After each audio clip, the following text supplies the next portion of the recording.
Alright, welcome back guys, it's Candle, and this is gonna be finally episode 4 of the Nightlife SMP. It's been like a month. I actually know that because I had to repay for the server. I have to do it monthly, and hopefully in the future I'm gonna be able to do some deals with MC Pro Host. It's pretty cool.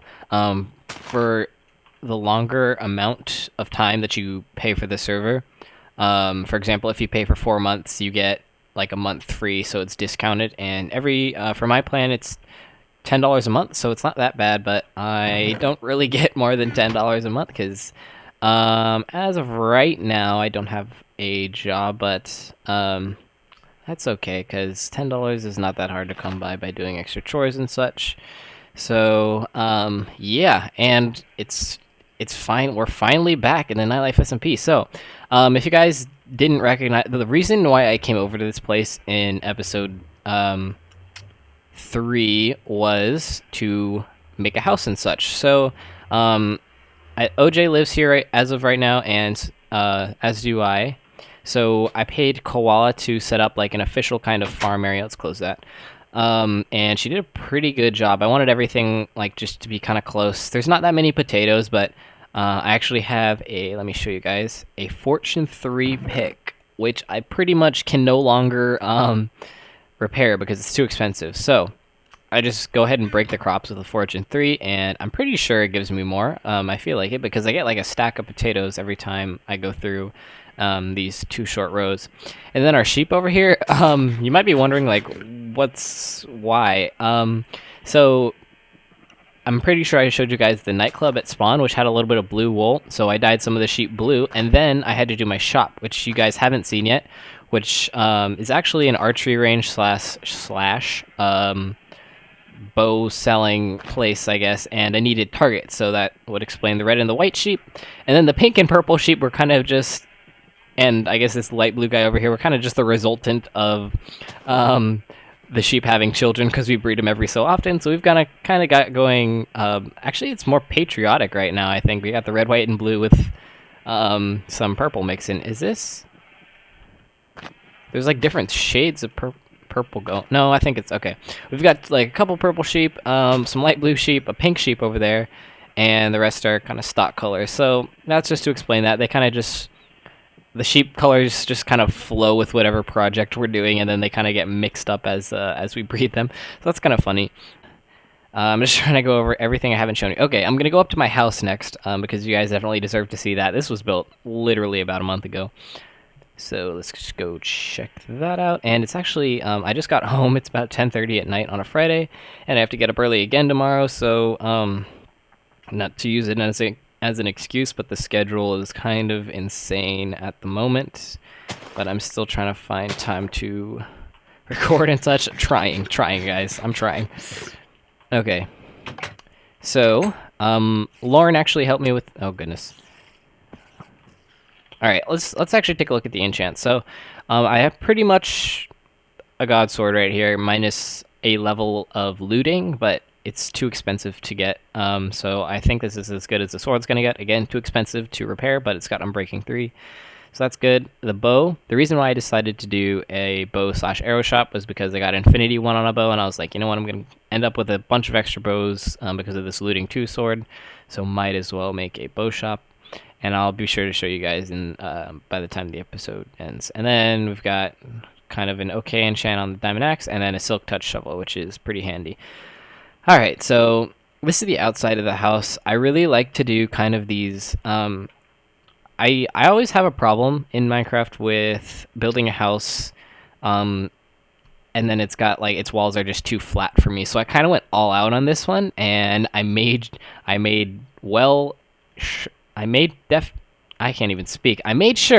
that the walls were not flat. As you guys can see, I put a ton of detail into the walls, and kind of the window spaces, as you can see up here, and it's very symmetric. I think the house is like, it's a square. I'm pretty sure, like an even square. It's not a rectangle. So we go in here. Lauren actually helped me with the interior, which was very nice of her. I've got kind of our green and black colors on the armor stands. I don't know. I thought that looked cool, and I just had some extra leather armor from all the mobs. Because it is on hard mode, so all of them are wearing armor pretty much. And we've got our little couch here. kitchen, ovens, little soup cooker thing, and then we've got kind of a bedroom-ish thing. I don't know what it is, but I really like this kind of like frame thing that's happening around the walls, so I can put like flowers up in this painting. This one's actually my favorite. Okay, well, it was my favorite. And we got some more flowers back here, and then the bed is actually pretty cool. Lauren actually did this one. So you can't see the actual Minecraft bed, but you have to take off one of the sheets and then you can sleep, which is pretty cool. And then I can wake up and put it back on. So that's neat. Let's see about this painting. I thought it was far away enough. I really wasn't. If that went on... Oh my goodness. If that went outside, I'm going to be... Alright, whatever. I don't even care about the painting anymore. It's not important. Is it out here? Okay, whatever. We'll fix it later. Now I'm going to go ahead and head over to spawn. And if you look at our coordinates, we are actually not close to spawn. We're at 4,000 about. And then we got this pathway here that I did, which is not close at all to spawn. So kudos to Olivia, because I think, yeah, she was the main one who kind of set up all the logistics for everyone's portal and stuff. I know you guys are going to get to see what I'm talking about in a bit here. So if we go through, she actually linked all the nether portals up in a system because the coordinates are 8 times closer in the nether. Therefore, the bases will be 8 times closer together if we link up all the nether portals, which we did, and we made some tracks. So let's go ahead and write it. And I'm going to turn sound down. Alright. Alright. Almost to spawn. And I think, yeah, you guys already know what spawn looks like because I showed it in the update video, but again, kudos to the builders of that. Oh, it's music. There we go.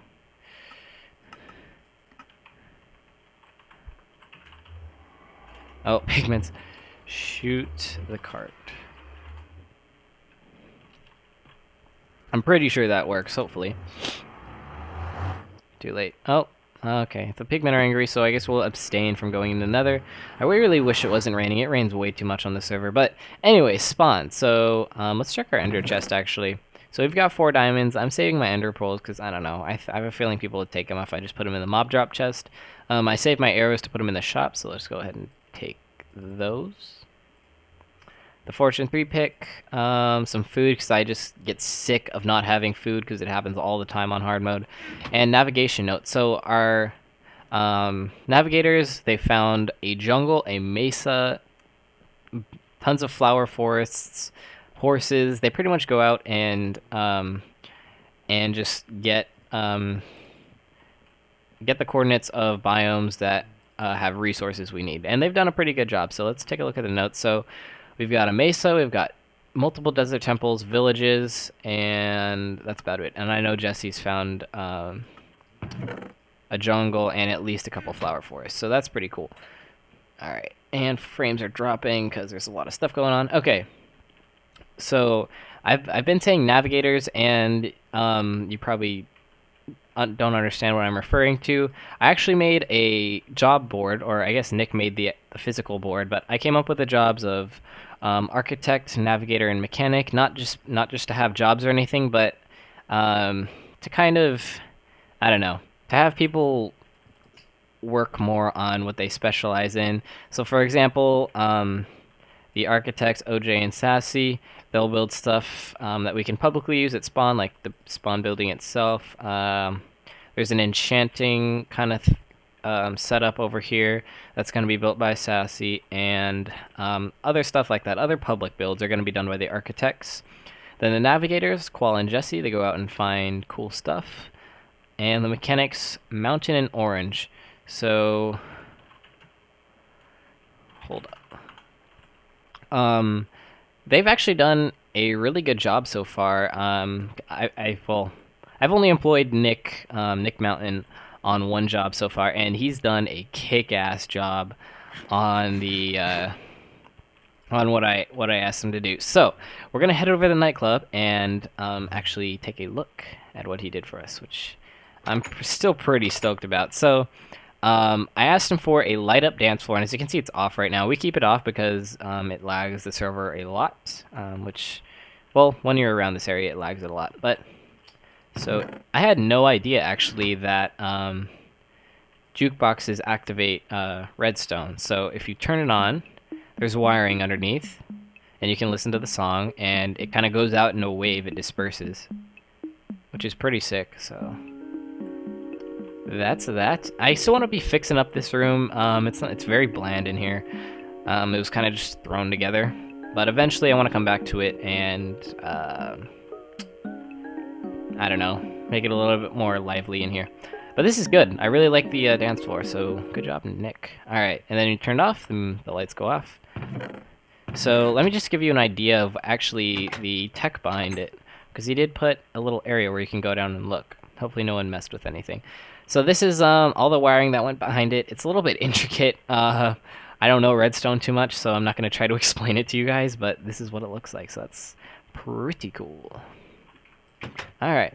And then here will be kind of the enchanting setup that Sassy's doing. I think it has to be moved over a little bit, though. Yeah, because the road is going to hit it. All right. And we're going to head over. Jesse has a supermarket. I don't think he's put anything in it yet.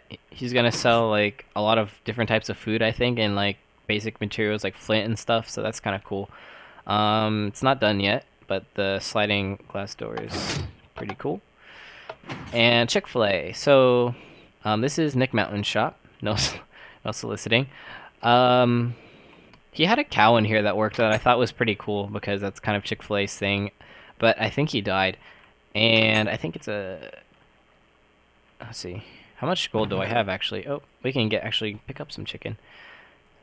And I actually snuck in this crafting table into his house, because, or not into his house, into his shop, because I thought it would need it. And lo and behold, we are using it. So... I don't think he's noticed. Alright, so we got our block of gold. I think it's 1 gold block per stack. Yeah, let's do that. That's definitely worth it, especially on hard mode. Alright, and then the payments go down, and then he can take care of that. So that's good. Okay. And then, here, you might have guessed, it's not Target. It's just, I just put a Target up there because it seemed appropriate because it's an archery shop. But, so I put out the free bows. It doesn't look like anyone's taken any because this was the same amount I put in. But I decided, you know, charging bows for bows is kind of stingy because the products are so cheap. So I just made a bunch, and then I put a chest outside that said free bows. Hopefully people will come by the shop, and then they'll get a free bow, and then maybe they'll want to come in. So I'm doing 40. I couldn't decide between... Actually, let's do this. I couldn't decide between doing a stack of arrows for a gold block or 32 arrows for a gold block, because honestly they're kind of hard to come by, or at least the flint is, because I don't have a fortune shovel yet. Once I do, I'll probably do a stack per gold block. So I kind of split the difference and went 48, and same on this side. And so the payments just kind of go down to this hopper that I haven't linked to anything yet, so I'm gonna have to make like an underground kind of dealio and figure that out, but that's for a later date. And then if we go up here, I'm gonna change it, I think, because some of the enchants are rarer than others. But the payment key right here says 1 level of enchant equals 1 diamond or 1 gold block. For example, power 2 would equal 2 gold blocks or 2 diamonds.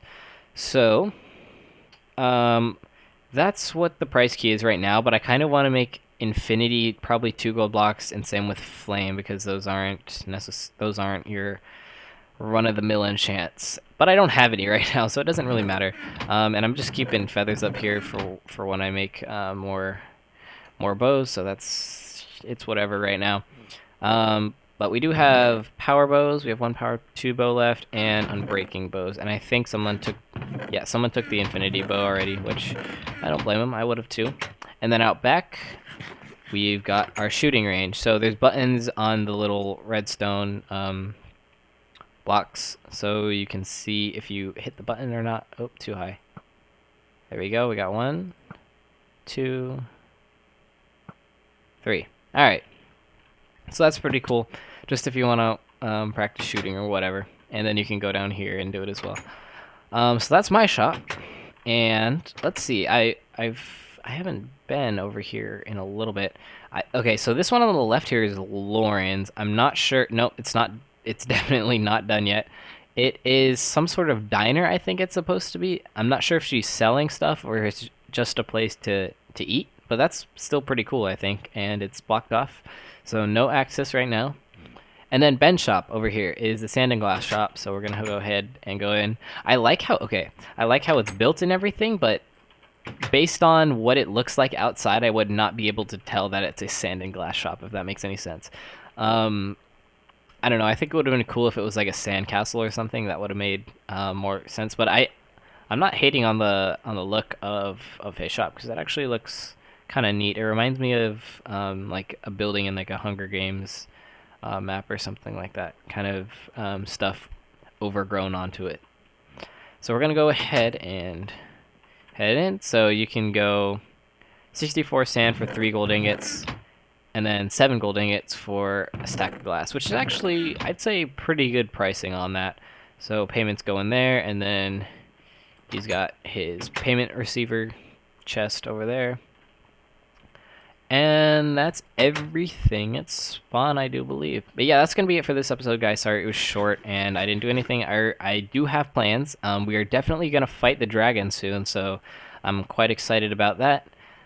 Maybe we'll tidy up the cafe room in the nightclub.